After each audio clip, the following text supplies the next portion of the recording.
All right, welcome everybody to I've Been Thinking, the podcast where everyday thoughts lead to extraordinary conversations. I got Mike with me today. How are you, Mike? I'm doing well, man. How are you? Fantastic. So, before we jump in, I got a few notes to kind of just talk about. The first is if you are noticing or maybe not noticing or just new to the podcast, after each episode, Mike does a discourse on each episode, and you can see that under each episode's description. They are delicious, so please check them out. We now have a weekly newsletter that comes out every Friday, and it basically recaps insights from the last podcast we did and talks about some actionable tips you can use throughout the next week. We will have a link in the description of each episode, and you can basically subscribe using this Linktree link. Then last but definitely not least, we are getting some fantastic comments on our TikToks, YouTube Shorts, and Instagram Reels. So I just want to give a shout out to Hurricane.h on a TikTok comment where he mentioned that think of the body as a receptor that tunes the frequencies the spirit is attracted to. So you can change who you are, but it has to be body and mind. And if you haven't checked this out, this is from the last episode, episode number 3. I would highly recommend to check it out. We talk about neurons in some ways that maybe neurons aren't even supposed to be talked about because, what do we know? But it is a definitely interesting conversation. Beyond that, let's jump in. So Mike, today I was torn between two topics actually. One of them was talking about building a community, and the other was being alone. So very opposite things. So to me, I was like, okay, well, we talked about conversation last time, which kind of ties a community aspect into it. So maybe we should talk about being alone. And I was like, oh, I don't really know. Is that something that we should even want to talk about? And I was contemplating it, and then all of a sudden we got a comment. Shout out to Hannah that said maybe you should start with why you are struggling to be alone. And this was a comment on a video we kind of sent out, and it was talking about like making friends and like the friendship effect that we had. If you haven't seen the last episode, which is episode 3, check it out. So that comment just made me say, okay, let's just send it. Let's just talk about being alone because here's a sign, and I should just take this sign. So, what are your thoughts on being alone? So tell me again what the comment was. Sorry, I missed that. Yeah, so Hannah said maybe you should start with why you're struggling to be alone. And this was the conversation we had where I was talking about how when you make a friend, if it's just someone that also doesn't have friends, you have each other and that's great. But if you find a friend that has friends, now you're in their entire circle. And so she was basically mentioning that, start with Interesting. being alone in general. Yeah. I think it is an interesting point to ask the question, why are you struggling to be alone? And I do think I said something along those lines in the last discussion where we were talking about the idea of being validated and getting that from conversation or from other people. And I think I asked the question, where should you get your validation from? Like what validation should you rely on? And I think I made the point that it's dangerous to rely on other people for your validation, right? And validation being like valid, like you're good, right? What you are is sufficient. That's what validation would mean. And so to rely on other people to tell you that, I think is very dangerous, because if you need somebody else to tell you that you're good enough or you're what you should be, then you are at the mercy of what other people think, right? And so I think that there is great power in being solid on your own. But that's a paradox because you can't be alone. So you need to be sufficient on your own, but you're not complete unless you're with other people. Does that make sense? Yeah, so I guess in solitude, you basically have to understand yourself enough so you're better equipped to form more meaningful connections with others. That's a really good way to say it. Yes, 100%. Yeah, it's Okay.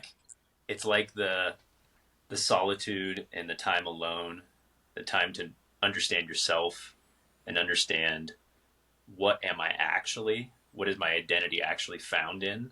And to me, I think the answer is God. I think each of us can find our deepest, most stable identity in God and in Jesus.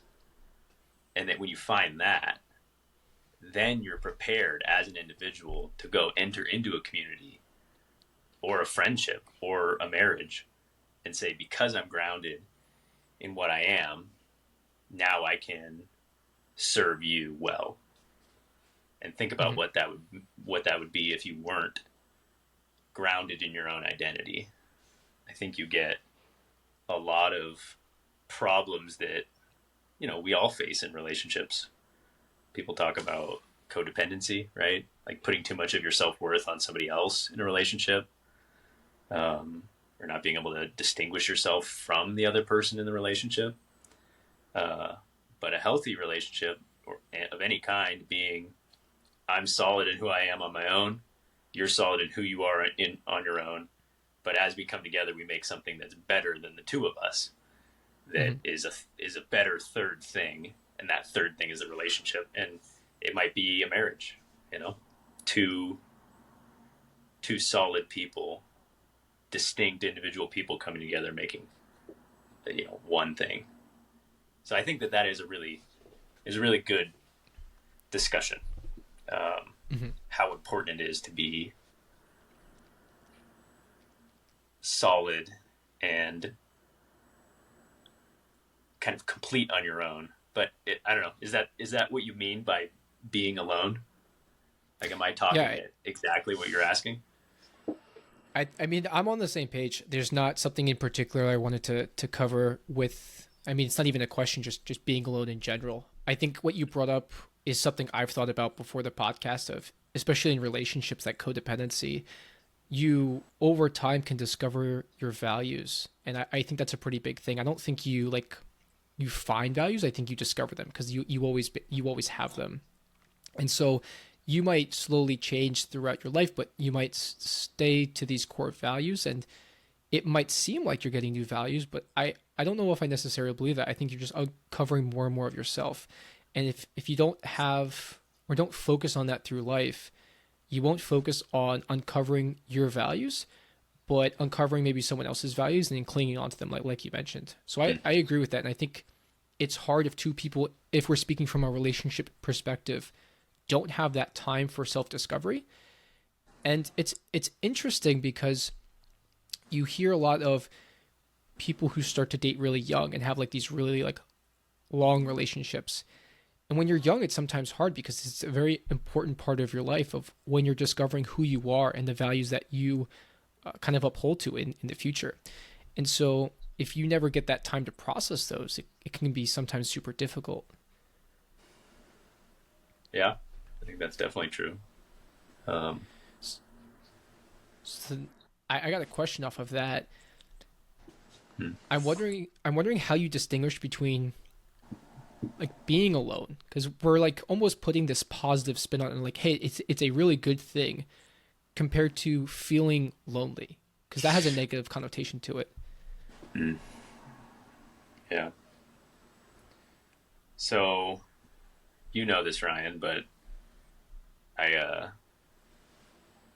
finished college and decided I was going to go on a road trip for 6 months, and I had some time in that 6 months where I had people traveling with me, or meeting family, but I spent a good 3 months just alone in the forest with my truck. And it's definitely it is a fine line between solitude and lonely. It's a very fine line, and I have some formed opinions from that experience. I'm curious what you think before I answer. Like, what do you think the difference is between loneliness and solitude? You can't just leave me with a cliffhanger and then punt off the question to me. I'm curious what you think. I think so. Being alone to me means like a way to recharge, a way to reflect, personal growth, And I see it in a form of like meditation and prayer, almost like you are trying to better yourself. And then I see feeling lonely as I I'm not in a place where I'm trying to better myself. I'm in a place where I need community. And I Mm. think the way I distinguish it is depending on where you are in your life, you need to either be alone or you need community because Mm. you might be going through a difficult time or not. For instance, grief and a loss. I don't think someone should be alone in a when you have this kind of stage in life. I think you need other people. And so I think I distinguish the two based off the events that are happening in your life. Mm. Yeah, that's an interesting point that both can be good, right? Hmm. Both being in community and being alone can be good in different circumstances. So I agree with that. how did your experience go with your road trip? Because you experienced this line, and I'm curious of like what that means. Yeah. Well, I think the contrast between loneliness and being alone and solitude is maybe a third thing, right? Like you can be alone but not have solitude, um, and you can be lonely with a bunch of people, right? So they're not necessarily synonymous.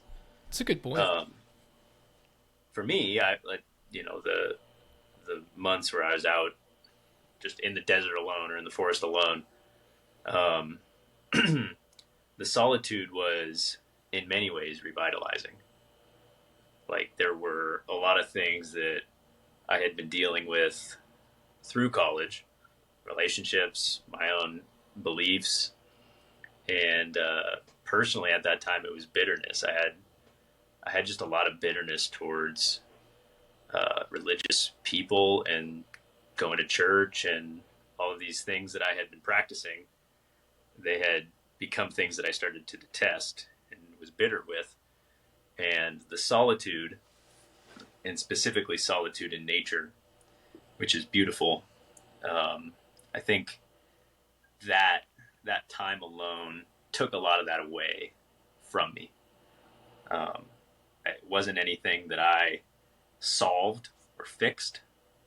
I didn't I didn't sit down and overcome my bitterness. It was the overwhelming beauty of nature, the sitting in it every day and every night, the enjoying what was right in front of me, kind of took away the bitterness. Um, and I began to see the world differently again, and with clearer eyes and a fresher perspective. And I was able to come back to God and the things that I had been practicing before and see them differently and want to do them again. And so for me, that solitude was essential.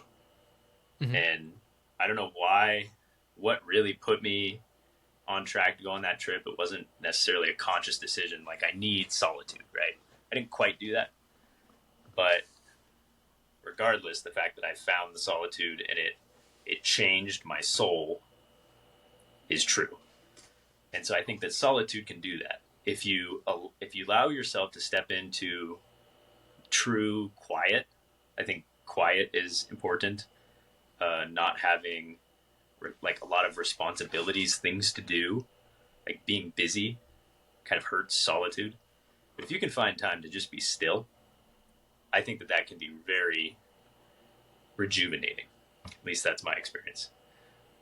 On the flip side, I distinctly remember a campsite in southern Utah, sitting there in the middle of the night, looking at the stars with a campfire with nobody around, just sitting there going, I've never been more lonely than I am right now. Hmm. Like, there's nobody here, and I don't know why I'm still out here. It's been months. And the thing that I remember thinking this, looking at the stars, it being dark, for the first time in a long time, feeling like the one thing that I want right now is community. The one Hmm. thing that I want right now is to go. I was going to move to Seattle. It was like, I can't wait to move and get to this new place and find a church where I can find people to do life with or find people to be friends with. Like, I for the first time in a long time, had that very tangible desire for community. But I'm wondering there. So you were just saying before, like along this trip, like you're finding this peace and presentness with just solitude, and then all of a sudden it almost flipped, and it's like, okay, like now I need community. Like why do you think that flipped? Like your mindset changed there. Like did you have enough solitude? You're like, you know what, I'm good. I know myself. I understand what I want in the future. Or Yeah, I don't know if there's like a stark line. I don't think there's a stark line where okay, you get 2 months of solitude and then you're lonely.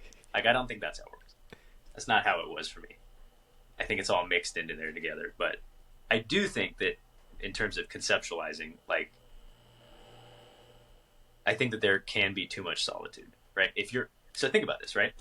If you're if you're always with people and then you spend time alone, that would be considered solitude because you're now solo in comparison to when you were with people. Now, if you're always alone, can that be considered solitude? Because you're not in contrast to community. You're just singular, right? And so that's when you become lonely, I think, is when there's no contrast anymore. It's not, I'm out here alone for some purpose, or I'm out here alone because I'm getting away from the community. It's if I'm just alone and I have nothing and I have no connections and I have nobody to rely on or to talk to, then you're alone, then you're lonely. And I think those are very different things. And they could be the same physical thing, right? You could be out camping alone and be in solitude or be lonely. They're, it's not different physical things. It could be the same physical act, but different spiritual significance. So I think that's important. Like I did get to the point at the end of that trip where I was feeling like I don't, I've left life behind and I'm going to go start a new one and I have nobody around me. So I need to find it. And that's where that desire started coming from. So yeah, I think it's tempting to say, oh, well, I could just be in solitude all the time. Well, I don't think that's possible. I think you just end up lonely. that's fair. Do you feel like you've ever had times of real solitude? Yeah, I mean, Or for that matter, times of true loneliness? yeah. So I think I think I growing up, like I didn't like being alone. Like I always tried to find people to hang out with, no matter what it was. So if I was with family, I was with family. If I was with friends, it was like always. There wasn't any point in time where I would need or find myself saying, okay, I think I should give some time to myself to like reflect. It was the go go go all the time. Like might as well. Like I don't really have anything more to that. Then I got to college, and it was in my mind isolation for 4 years. But I didn't feel like it was isolation. It was like, hey, I have something to do, and maybe it was because I had to prove to myself that I can get a certain grade average and do these classes, even though I feel like I wasn't that good in school. And so to me, even though I honestly wouldn't hang out with that many people in college, it was very much like, let me just study. And if you look at the way my life was lived, it was like this man was basically in a prison for 4 years. But I didn't feel that solitude, which is quite strange. And then moving out to Seattle, where like I didn't really know anybody, definitely like taking 4 years and just like spending it with just myself most of the time, like just through college, I honestly like brought that over here, but then slowly started to realize I can't just dive into just books and tests and stuff like that. And so I realized, listen, like I need to start having a community of some sort. And I think that's really important because I started to realize that there's time, like you mentioned, that I could dedicate to reflection. And I'm very comfortable with being by myself now, I think due to the experiences of college. But I need to start learning how to make a lot more time for community, because I can only grow as much as I have a combination of both isolation to reflect and also being a part of community. Because I think what we were saying before, like if you take solitude as a way to find yourself and then you use that to forge meaningful connections, you can't do the latter half of that if you're not in a community and you don't talk to people. Yeah, I think that's well said. I think it's a balance between a healthy life would be a balance between the two, right? You're not always inundated by people just for the sake of being with people. You can find solitude and time alone to reflect and to maybe just to be alone with yourself and God, but then to also find fruit in being with other people, because that's where we find relationships and that's where we find love, and that's the purpose of life, right? I would take that stance. I don't know what you think about this, but I would say one of the deepest purposes in our life is community and loving each other, and solitude might be a tool to help us attain that end, but not the other way around. And that was one of the things that I realized in that at that campfire in the dark, feeling that I was lonely and wanting community again. It solidified for me that this kind of fantasy of, oh, I can go out and be alone in the forest and that'll be some great good, right? The solitude will be, a strength. It's the solitude can be good, but it's not an end in itself. There's nothing there in being alone. It can help you to develop yourself so you can be with other people, but that's the purpose. I Yeah, don't know what you think about that. I feel that very strongly. I like that, and I'm on board with that. But I'm wondering, like, with that, we keep talking about taking this, like, you need to have this foundation of like solitude and knowing yourself and reflection. And then we've also talked about on the last episode, episode 3, that you also gain massive benefits from conversation. And you use that as a way to, oh, like, I never actually thought of that, but because Mm-hmm. we're having this conversation, I now do. So you're like almost having this reflection time with conversation. So how do you distinguish the two? I feel like we keep saying take time to self reflect, but then we also talk about you're actually self reflecting when you're having conversation. So how do you Yeah. distinguish the two? Well, I would say conversation is really good for gaining new insights and testing your ideas, right? Because if I say something stupid, you're responsible to tell me that it's dumb, right? Am I? Yeah, you are. And if I say something good and actually has an impact on you, then that's worth knowing, right? So the conversation is a proving ground. It's a testing ground, and the time that you spend early in the morning writing or walking alone and thinking, that's time to think clearly and articulate what you believe, or to pray, to ask God for clarity and understanding, and that might help you understand what you believe. And so I think it's those kinds of times in solitude where you can distill what it is that you believe. Specifically, we're talking about ideas and beliefs, and then conversations are ways that you can test it and you can prove it. So that's how I would put the two next to each other. Okay, and that's Yeah. fair.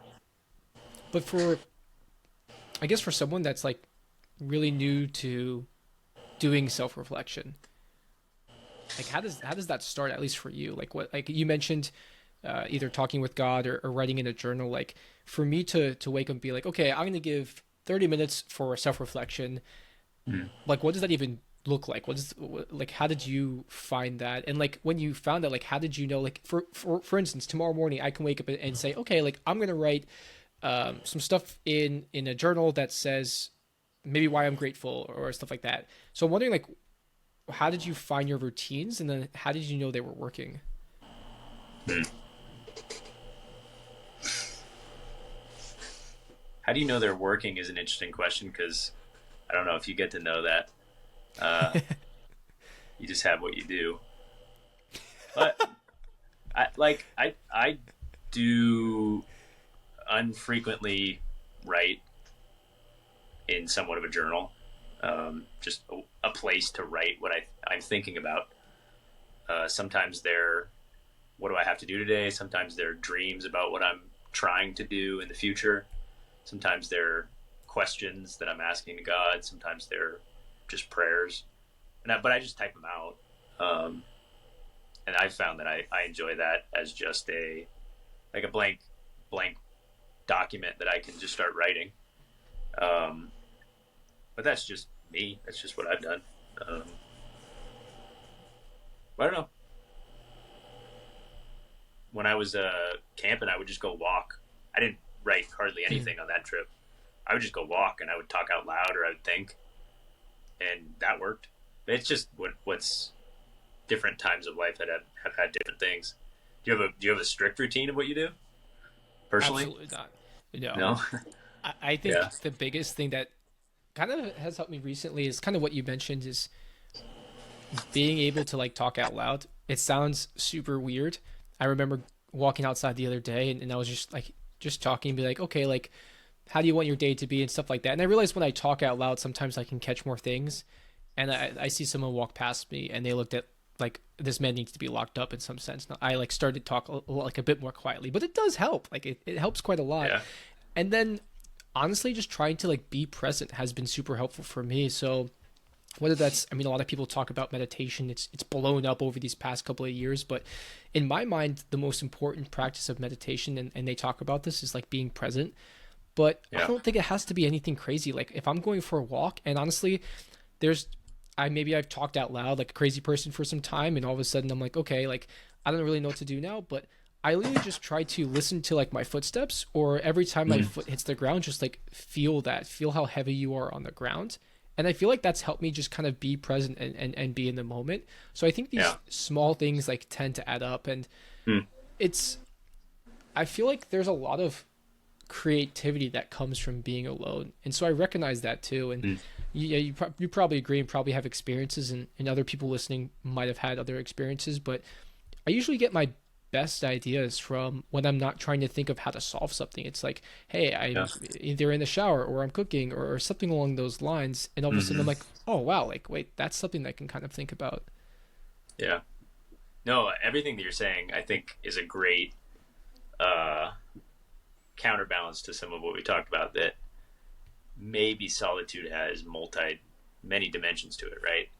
There can be the very analytical side of solitude where I can sit down, and this is something that I did. I had a month of time last year where I was necessarily alone. It was March, and I was in the mountains, and I was in a house alone, and I in a random town, and I didn't know anybody.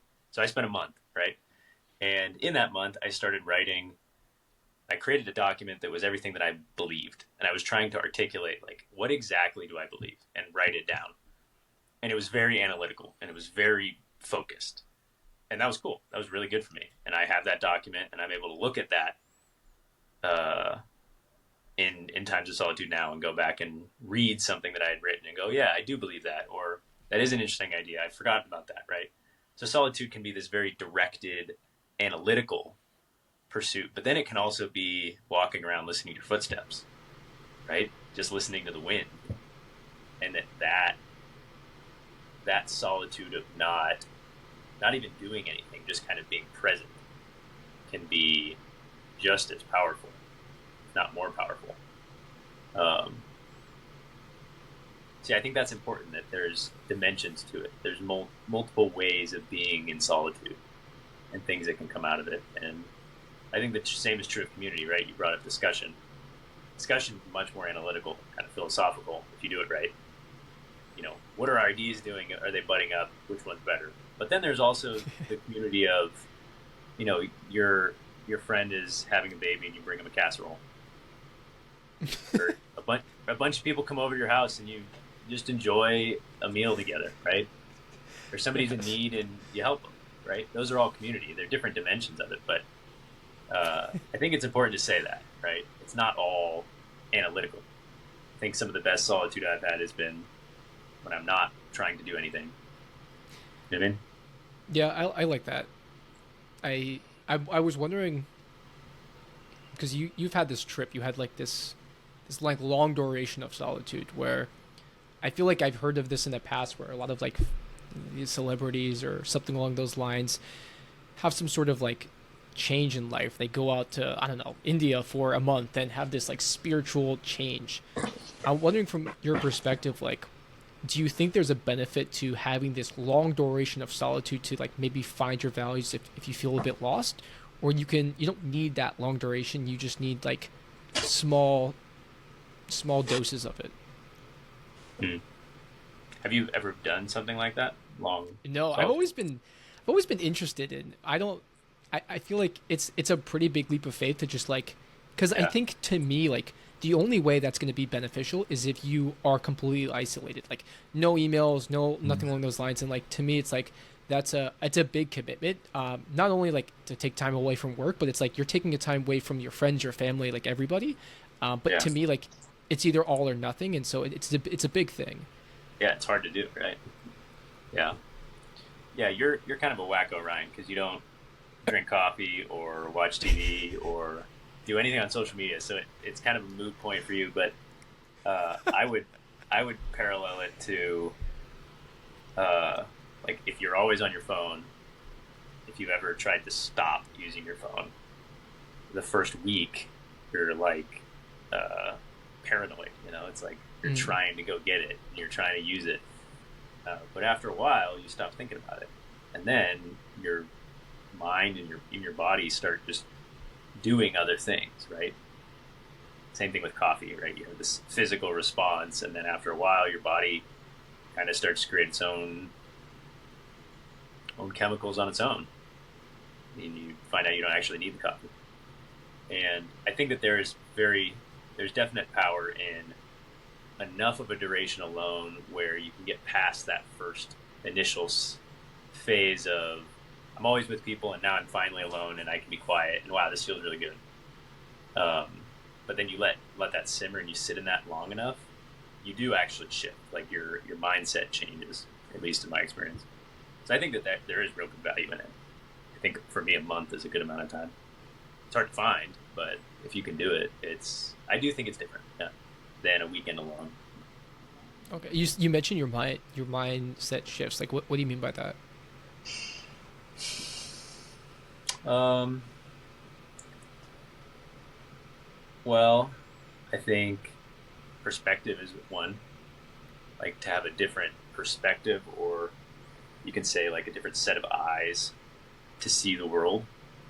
Okay. Think about the way that you perceive the world when you have all of um, your planned events and your responsibilities and all the things you're going to and all the people in your life that demand things from you, right? Good things, right? I mean, the best things that you have to go on a date with your girlfriend on Friday, or you're going to volunteer on Wednesday, or X, Y, and Z. But if you take that out, you end up with all of this time, right? Like think about that. If you take out everything that you have to do in your life, how much time you end up with, and then the question is, well, what am I going to do? What am I really at the bottom of this? Strip away all the things that I'm doing. What am I actually? And that's a very different perspective to be in. Hmm. And I've found that to be very introspective. And yeah, like the last time I did that was last year. Like I said, I had a month where I happened to be running an art gallery for my cousin. Shout out to Foxtrot Gallery in Driggs, Idaho. Just check it out if you're there. But I was running her gallery for her and Katie Fox, and I was living in her house alone, and it was still the shoulder season, so it was still winter. It was snowing every day. Okay. Well, this little mountain town, I knew nobody, and so I would just drive a couple miles and go to the gallery and drive home. And that was my day every day for a month. Oh, I And remember this actually. yeah, I ended up rereading textbooks from college just because I was like, oh yeah, I remember that being fascinating. I just started reading them, and then I would spend the whole day and sit at the table and I would just write. Like I wrote so much in that short amount of time, just because there were no distractions and I had like a single mind, and yeah, just it's interesting. I don't know how to describe it unless you've done it, but there's just a great deal of focusing that happens when there's not a lot else going on. That's what I'd say. That's fair.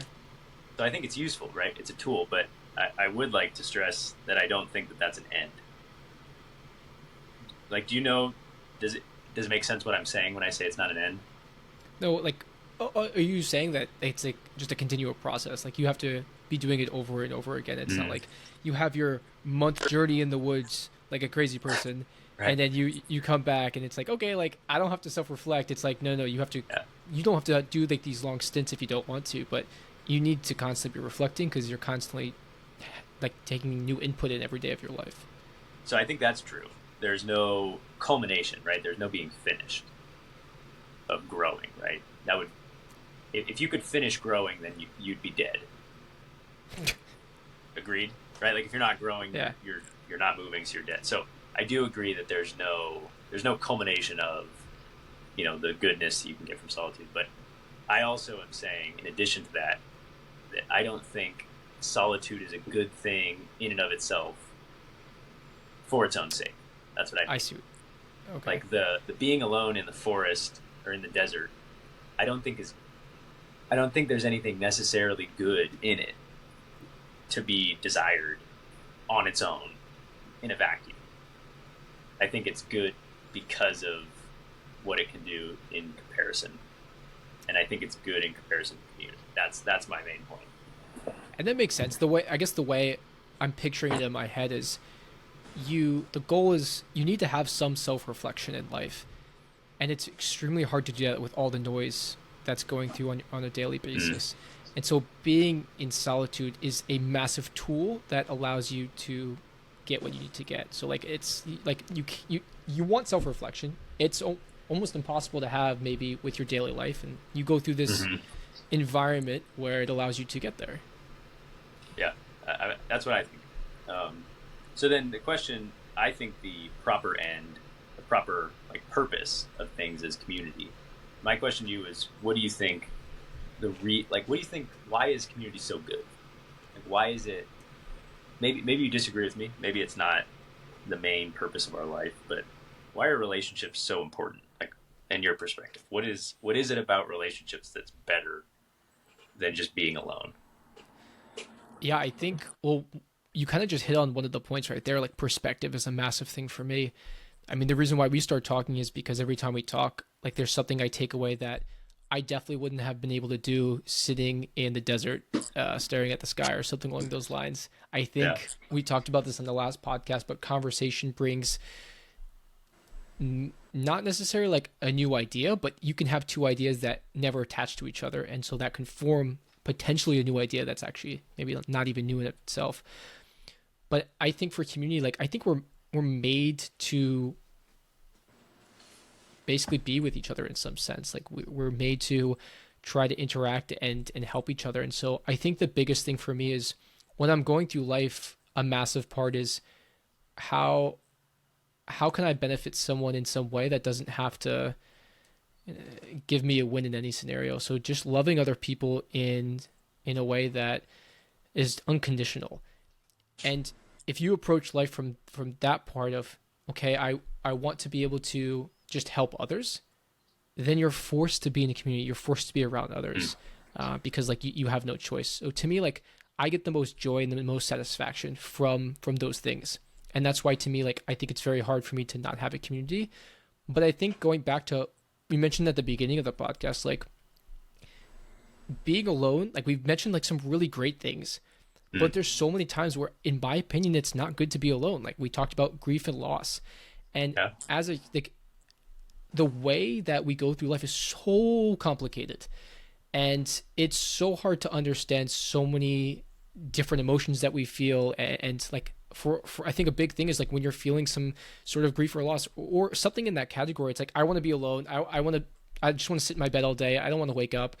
And you need those other people to say, hey, listen, I've been through this before and you're gonna get through this. And it's hard for you to picture and it's just more perspective, but it's like maybe this is the first time you're going through something. Maybe your dog died and it's like, listen, like I've been through this before and these are the ways that have helped me because there's just so much knowledge out there. There's so much wisdom from other people that I feel like you just can't comprehend, especially people that are like our age. Like there's so much that we just haven't gone through. So when we go through something that might seem like the end of the world, it's just not. Mm. Yeah. You said loving people is important. Why do you think that? Or to say it differently, you also said some of the most, like the best things that you feel are in relation to other people. Why do you think that is? Yeah. I don't know. Like to me, and this is not like, oh, I've always felt this way. I Yeah. feel like I have done a lot of stuff in the past where it's very transactional. It's like, hey, I'm gonna make friends with you, but I better get something in return because Mm. I'm not doing this just to do Yeah. this. And it's like small talk and stuff like that. And I don't know. I've had this massive change of like, okay, I can keep talking to people and like networking, and I can gain something out of them. But at the end of the day, like, what's the point? Like, why? Like, Yeah. I'm gonna what accumulate more stuff or more wealth and stuff Yeah. like that. And to be honest, it's it's just I feel like there's some happiness you can get from it, but it's so temporary. But when you start changing your perspective of like, how can I benefit someone in some way? When you approach that with any problem or anything you're going through with life, it becomes enjoyable.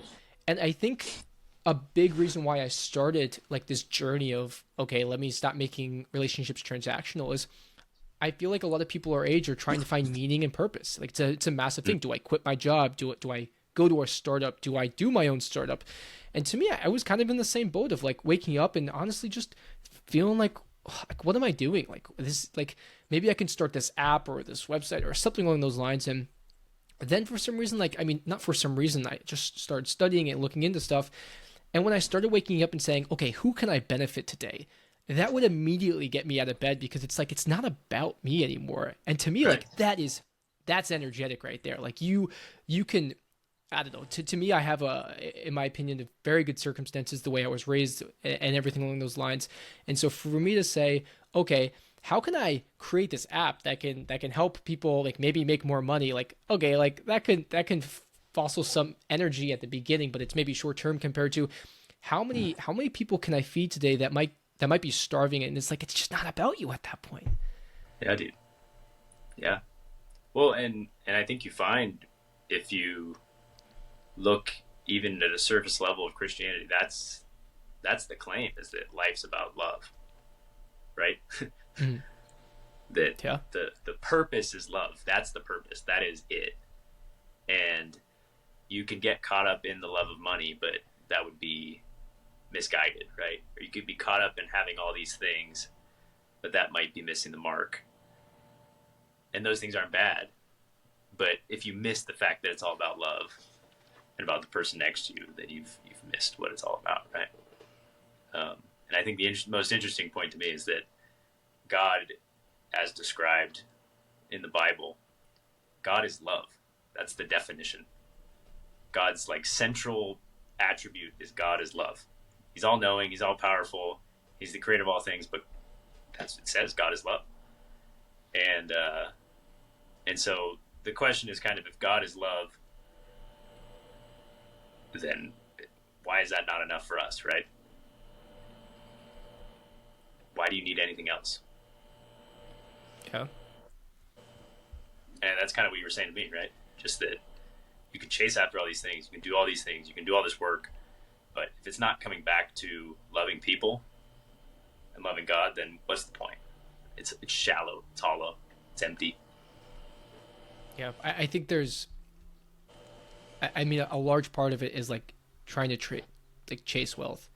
Um, by no means do I think I'm rich, and I've hit where people our age like want to be in any sense. But I feel like there's like this invisible number that you can say, okay, I want to have this much money and I'll be happy. And to me, it's like I mean, I know there's been so many studies, so I'm not going to be someone that talks about these studies of like, hey, after like $70,000 a year, like you actually don't get that much more happiness because some other guy, some other podcast is going to state it way better than I can. But I think if you like frame it like that of like, okay, let me have a number. I don't know. To me, it's still, I still feel like it's hard to find that happiness that's going to spark you to get energized throughout the day. And you could, and people find that, and that's fantastic. But to me, like it's the sparks start flying when everything starts to not be about myself. And you're right. Like I think a way that to me has been super interesting to approach a situation is like, okay, I have this problem or I have this scenario that happened, and it could be super basic, but what would Jesus do? Like if he's the definition of like what good is, what would he do? And if I do that, is that something that is going to be practical? And a big thing that I feel like I do is I always do the pros and cons. I guess just being an engineer, it's like, okay, if I do this, what are the pros? What is the outcome of this? And most of the time, the cons, like if I said them, it's just like, are you kidding? Like, why would you not do them? Like, okay, let's, for instance, if you go and just say hi to someone at some random place, it's like maybe they look like they're feeling down, and it's like, okay, like the cons are like not that bad. Like you might get punched in the face, but probably not. And the Right. pros are like massive. You could like make someone smile, like which is a fantastic thing. So that's how I Right. approach it, I guess. Yeah, and that's to some extent the the injunction of the gospel is that Mm, believe in Jesus, believe in sacrifice he made for you. Let it change your life. And then let that be the sole driving factor of what you do, and don't think about the cons. Because the cons are so small in comparison, right? Pursue love and pursue truth and do what is good, and then don't worry about the cons. The cons are nothing in comparison. I mean that is the belief. That's what Jesus is asking you to do is follow me and don't worry about what the world says, right? Don't worry about the numbers in your bank account. Don't worry about X, Y, and Z, which ladder you're climbing at work. So yeah, I think that to me is an end, right? We started this talking about solitude. And is there like a kind of final purpose in being alone? And I think in contrast, you find a much deeper, more solid foundation in love being an end for your life, a purpose. yeah, I love that, man. Yeah. All right, so anything you want to say to wrap it up? Is there any last thoughts you have or any piece of advice that you can give someone that's listening? I've given advice the last couple times. What about you? What you got? Okay, well, I guess for me, if you're listening to this and you maybe are just super busy throughout life and you're trying to step away or trying to be alone, then I would recommend trying to just be present in the moment. Maybe not take a step away at first because it's super hard. So you can still be with other people and just try to find yourself being present, not trying to think about a million things when you're talking to someone else. And then if you can do that, then start spending small amounts of time. Like it's just small stuff that makes change. So wake up and just journal, like say what you're grateful for. And I think that can honestly make a massive difference. And for the people that are feeling lonely because maybe you're alone all the time, it's definitely tough, especially with after like COVID. And I would recommend maybe you've done your reflections and you want to start trying to form some meaningful connections with what you've kind of accepted about yourself and the values that you've found. There's plenty of, I think, ways that you can try to find that through different activities. Like Seattle is pretty big for frisbee. There's a lot of groups you can find on Facebook. If I don't know if you're a part of a church or if you follow a certain religion, but you can find community in those different places. And honestly, like just going up to someone and just saying, "Hey, this is my name. This is who I am. I know this is a random, but you'd be surprised. People want to talk. Like this is just something that we're like born to do. So I wouldn't shy away from that." Amen, man. I love it. Awesome. All right. Well, thank you all so much for joining us today on I've Been Thinking. We are truly grateful for your time and stay tuned for next week. Thanks so Cheers, much. man. It's been a pleasure. Cheers.